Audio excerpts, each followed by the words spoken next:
ನಮಸ್ಕಾರ ಆತ್ಮೀಯರೇ, media house ಕನ್ನಡಗೆ ಸ್ವಾಗತ.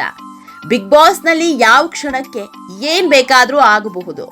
ಬಿಗ್ ಬಾಸ್ ಮನೆಯಲ್ಲಿದ್ದಷ್ಟು ಕ್ಷಣವು ಮೈಯೆಲ್ಲ ಕಣ್ಣಾಗಿರಬೇಕು. ಸ್ವಲ್ಪ ಎಚ್ಚರ ತಪ್ಪಿದ್ರು ನಡೆಯಬಾರದ್ದು ನಡೆದು ಹೋಗುತ್ತೆ. ಈಗ ಕಾವ್ಯ ವಿಷಯದಲ್ಲಿ ಇದೇ ಆಗಿದ್ದು. ರೂಲ್ಸ್ ಅಂತ ಬಂದ್ರೆ ಕಾವ್ಯ ತುಂಬಾನೇ ಸೂಕ್ಷ್ಮವಾಗಿ ಇರ್ತಾ ಇದ್ರು. ಮೈಕ್ ಹಾಕೋದೇ ಆಗ್ಲಿ, ಆಟದ ವಿಷಯವೇ ಬರಲಿ, ಯಾವತ್ತೂ ಬಿಗ್ ಬಾಸ್ ರೂಲ್ಸ್ ನ ಮೀರಿದವರಲ್ಲ. ಹೆಚ್ಚಾಗಿ ಬಿಗ್ ಬಾಸ್ ಕಡೆಯಿಂದಲೂ ಏನನ್ನೂ ಹೇಳಿಸ್ಕೊಂಡಿರ್ಲಿಲ್ಲ. ಇಷ್ಟು ದಿನಗಳ ಕಾಲ ತುಂಬಾ ಎಚ್ಚರಿಕೆಯಿಂದ ಆಟ ಆಡಿದ್ರು.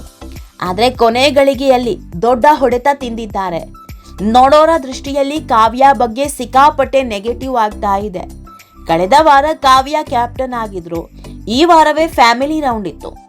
ತಾನು ಕ್ಯಾಪ್ಟನ್ ಆಗಿದ್ದ ವಾರವೇ ಅಪ್ಪ ಅಮ್ಮ ಬರ್ತಾರೆ ಅನ್ನೋ ಖುಷಿ ಕಾವ್ಯಗೆ ದುಪ್ಪಟ್ಟು ಮಾಡಿತ್ತು. ಆದ್ರೆ ಆ ಖುಷಿ ಬಹಳ ಹೊತ್ತು ಇರಲೇ ಇಲ್ಲ.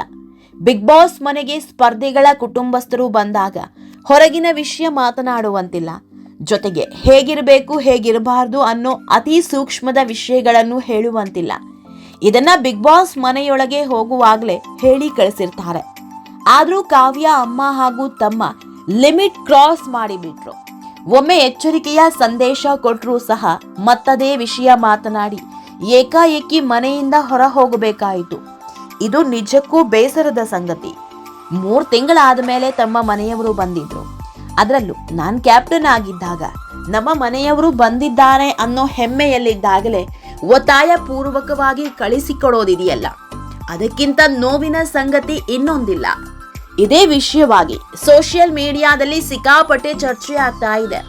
ಮೊನ್ನೆ ಪ್ರೋಮೋ ಬಿಟ್ಟ ದಿನದಿಂದಲೂ ಕಾವ್ಯ ಬಗ್ಗೆ ಸಖತ್ ನೆಗೆಟಿವ್ ಆಗಿ ವೈರಲ್ ಆಗ್ತಾ ಇದೆ. ಇಂಥ ಹೊತ್ತಲ್ಲೇ ಇನ್ನೊಂದು ವಿಷಯ ಕೂಡ ಚರ್ಚೆ ಆಗ್ತಾ ಇದೆ. ಕಳೆದ ಸೀಸನ್ ನಲ್ಲಿ ಆದಂತಹ ಕೆಲವೊಂದು ಸನ್ನಿವೇಶವನ್ನ ಇಟ್ಕೊಂಡು ಬಿಗ್ ಬಾಸ್ ವಿರುದ್ಧವೇ ಅಸಮಾಧಾನ ವ್ಯಕ್ತಪಡಿಸ್ತಾ ಇದ್ದಾರೆ.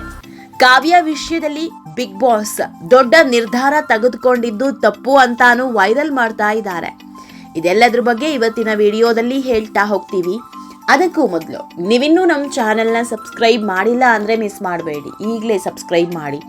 ಈ ವಿಡಿಯೋನ ಕೊನೆವರೆಗೂ ನೋಡಿ, ನಿಮ್ಮ ಅನಿಸಿಕೆಗಳನ್ನು ಕಮೆಂಟ್ ಮಾಡಿ. ಆತ್ಮೀಯರೇ, ಬಿಗ್ ಬಾಸ್ ಮನೆಗೆ ಅವರವರ ಫ್ಯಾಮಿಲಿ ಬರೋದು ಹೊಸತೇನೂ ಅಲ್ಲ. ಕಳೆದ 11 ಸೀಸನ್ನಿಂದಲೂ ಇದು ನಡೆದುಕೊಂಡು ಬಂದಿದೆ. ಕಳೆದ ಸೀಸನ್ನಲ್ಲೂ ಎಲ್ಲರ ಫ್ಯಾಮಿಲಿಯವರು ಬಂದಿದ್ರು. ಈ ವೇಳೆ ಕೆಲವರು ಬಿಗ್ ಬಾಸ್ನ ಮೂಲ ನಿಯಮವನ್ನು ಉಲ್ಲಂಘನೆ ಮಾಡಿದ್ರು.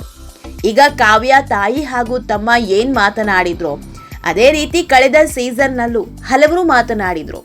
ಮೊದಲನೆಯದಾಗಿ ತ್ರಿವಿಕ್ರಮ್ ತಾಯಿ ಭವ್ಯ ಬಗ್ಗೆ ಮಗನಿಗೆ ಹೇಳಿ ಹೋಗಿದ್ರು. ನೀನು ಭವ್ಯಾಳಿಂದ ದೂರ ಇರು, ನಿನ್ನನ್ನ ಬಳಸ್ಕೊಂಡು ಅವಳು ಆಟ ಆಡ್ತಾ ಇದ್ದಾಳೆ, ನೀನಿಲ್ಲದೆ ಅವಳು ಏನೂ ಇಲ್ಲ, ಅವಳಿಂದಾಗಿ ನಿನ್ನ ಆಟಕ್ಕೆ ಹೊಡೆತ ಬೀಳ್ತಾ ಇದೆ ಅನ್ನೋ ಅರ್ಥದಲ್ಲಿ ಹೇಳಿದ್ರು. ಇದಾದ ಮೇಲೆ ತ್ರಿವಿಕ್ರಮ್ ಕಂಪ್ಲೀಟ್ ಬದಲಾಗಿ ಹೋಗಿದ್ರು. ಒಳ್ಳೆ ಸ್ನೇಹಿತರಂತಾಗಿದ್ದವರು ಶತ್ರುಗಳಂತಾಗಿದ್ರು. ಇನ್ನು ಗೌತಮಿ ವಿಷಯದಲ್ಲಿ ಬಿಗ್ ಬಾಸ್ ಮನೆಗೆ ಬಂದಿದ್ದ ಗೌತಮಿ ಗಂಡ ಒಂದಿಷ್ಟು ಕಿವಿ ಮಾತು ಹೇಳಿದ್ರು. ಮಂಜು ಜೊತೆ ಸ್ನೇಹಯುತವಾಗಿ ಇರೋದ್ರ ಬಗ್ಗೆ ಮಾತನಾಡಿದ್ರು. ಇನ್ನು ಉಗ್ರಂ ಮಂಜು ಸಹೋದರಿಯಂತೂ ಗೌತಮಿಯನ್ನ ವಿಲನ್ ರೀತಿ ನೋಡಿದ್ರು. ಸರಿಯಾಗಿ ಮುಖಕ್ಕೆ ಮುಖ ಕೊಟ್ಟು ಮಾತೇ ಆಡ್ಸಿರ್ಲಿಲ್ಲ. ಈ ಬಗ್ಗೆ ಗೌತಮಿ ಮಂಜು ಬಳಿ ಕೂಡ ಹೇಳಿದ್ರು.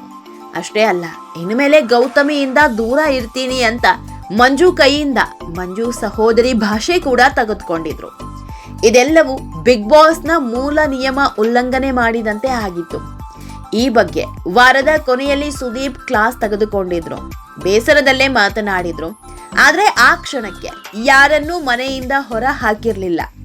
ನೀವು ಬಿಗ್ ಬಾಸ್ ನಿಯಮ ಉಲ್ಲಂಘನೆ ಮಾಡಿದ್ದೀರಿ ಅಂತ ಬಿಗ್ ಬಾಸ್ ಮನೆಗೆ ಬಂದ ಅತಿಥಿಗಳನ್ನ ಆ ಕ್ಷಣವೇ ಹೊರ ಕಳಿಸಿರ್ಲಿಲ್ಲ. ಆದ್ರೆ ಈ ಬಾರಿ ಇದೆಲ್ಲವೂ ನಡೆದು ಹೋಯ್ತು. ಕಳೆದ ಬಾರಿ ಕೊಟ್ಟಿದ್ದ ಅವಕಾಶವನ್ನ ಈ ಬಾರಿಯೂ ಕೊಡಬಹುದಿತ್ತು. ಆದ್ರೆ ಈ ಬಾರಿ ಬಿಗ್ ಬಾಸ್ ಒಮ್ಮೆ ಎಚ್ಚರಿಕೆ ಕೊಟ್ಟಿದ್ರು. ಆದ್ರೆ ಕಾವ್ಯ ಎಚ್ಚೆತ್ತುಕೊಳ್ಳಲಿಲ್ಲ. ಬಿಗ್ ಬಾಸ್ ಮನೆಗೆ ಬಂದ ಅತಿಥಿಗಳನ್ನ ಅರ್ಧದಲ್ಲೇ ಕಳಿಸೋದು ಎಷ್ಟು ಸರಿ ಅಂತ ಒಂದಿಷ್ಟು ಮಂದಿ ಚರ್ಚೆ ಮಾಡ್ತಾ ಇದ್ದಾರೆ. ಏನೇ ಆಗ್ಲಿ, ಬಿಗ್ ಬಾಸ್ ಮನೆಯಲ್ಲಿ ಆಗಿರೋ ಈ ಘಟನೆ ಕಾವ್ಯಗೆ ದೊಡ್ಡ ಹೊಡೆತ ಕೊಟ್ಟಿದೆ. ಕಾವ್ಯ ವಿರುದ್ಧವಾಗಿ ನೆಗೆಟಿವ್ ಮಾತುಗಳು ಕೇಳಿ ಬರ್ತಾ ಇದೆ. ಇಷ್ಟು ದಿನ ಇದ್ದಂತೆ ಇದ್ದಿದ್ರೆ ಯಾವುದೇ ಸಮಸ್ಯೆ ಆಗ್ತಾ ಇರ್ಲಿಲ್ಲ. ಇಷ್ಟು ದಿನದಲ್ಲಿ ಕಾವ್ಯ ಬಗ್ಗೆ ಯಾವುದೇ ನೆಗೆಟಿವ್ ಚರ್ಚೆಗಳು ಆಗಿರ್ಲಿಲ್ಲ. ಆದ್ರೆ ಕೊನೆ ಹಂತದಲ್ಲಿ ಎಡವಿದ್ದಾರೆ ಅನ್ನಿಸ್ತಾ ಇದೆ. ಆತ್ಮೀಯರೇ, ಈ ಬಗ್ಗೆ ನಿಮ್ಮ ಅನಿಸಿಕೆ ಏನು ಅನ್ನೋದನ್ನ ಕಮೆಂಟ್ ಮೂಲಕ ನಮಗ್ ತಿಳಿಸಿ. ನಮ್ಮ ಚಾನೆಲ್ನ ಸಬ್ಸ್ಕ್ರೈಬ್ ಮಾಡೋದನ್ನ